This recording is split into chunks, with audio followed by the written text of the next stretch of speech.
নমস্কার বন্ধুরা, বাঙালি kitchen in দুবাইয়ে সবাইকে স্বাগত। আজ শেয়ার করব চিংড়ি মাছের ভাপা। খুব কম সময়ের মধ্যে হয়ে যায় এবং খুবই সুস্বাদু হয়। চলুন এই রেসিপিটা স্টার্ট করা যাক। এখানে চিংড়ি মাছকে কেটে ধুয়ে নিয়েছি। এর মধ্যে কিছু মশলা ম্যারিনেট করে নেব। তার জন্যে প্রথমে স্বাদ মতন নুন দিয়ে দিচ্ছি, হলুদ দিয়ে দিচ্ছি, 1 চামচ সর্ষে পাউডার দিয়ে দিচ্ছি। আপনারা চাইলে এখানে সর্ষেটা বেটেও দিতে পারেন। পেঁয়াজ, আদা, রসুন, টমেটো বাটা দিয়ে দিচ্ছি 2 স্পুন। ঝালের জন্য এখানে কাঁচা লঙ্কা দিয়ে দিচ্ছি। আমরা ঝালটা একটু কম খাই, আপনারা চাইলে এখানে কাঁচা লঙ্কার পরিমাণটা বেশি দিয়ে দিতে পারেন। আমি কিন্তু এখানে গুঁড়ো লঙ্কা ব্যবহার করছি না, আপনারা চাইলে করতে পারেন। আর এখানে কিছু কোচানো পেঁয়াজ দিয়ে দিলাম, আর এখানে কুচনো টমেটো দিয়ে দিচ্ছি, কুচিয়ে রাখা ধনেপাতা দিয়ে দিচ্ছি, 2 স্পুন সরষের তেল দিয়ে দিচ্ছি। ভালো করে চিংড়ি মাছের সাথে মাখিয়ে নেব। মাখানো হয়ে গেছে, এবার টিফিন কাঠিতে ঢেলে নেব।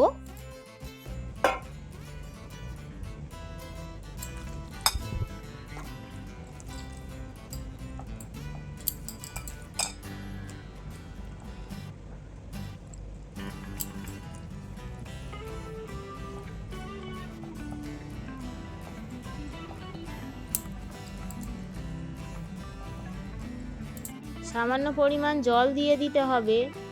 আমি যে বাটিটা চিংড়ি মাছ মাখিয়েছিলাম সেই বাটিটা ধুয়ে জল দিয়ে দিলাম। কতটা জল নিয়েছি আপনারা দেখতে পাচ্ছেন। এবার টিফিন বক্সে ঢাকাটা বন্ধ করে দেব।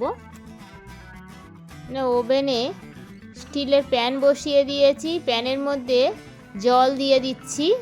আমি এখানে একটা স্ট্যান্ড দিয়ে দিলাম, আপনারা যেরকম খুশি স্ট্যান্ড দিয়ে দিতে পারেন। আর টিফিন বক্সটা ওর মধ্যে বসিয়ে দিলাম। দেওয়ার পরে ঢাকা দিয়ে দিলাম 10 থেকে 15 মিনিটের জন্য। এই সময় গ্যাসের ফ্লেমটাকে মিডিয়ামে রাখলাম। হয়ে গেছে, আমি ঢাকাটা খুললাম। এখন টিফিন বক্সটা অনেকটাই গরম, সেই জন্য এটা টাওয়ালের মাধ্যমে টিফিন বক্সটা তুললাম।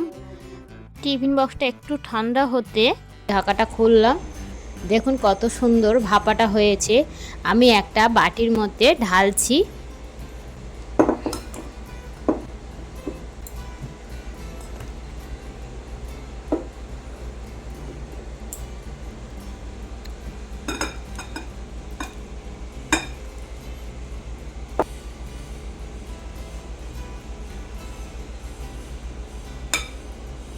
কত সুন্দর একটা সেন্ট বার হচ্ছে ভাপা থেকে।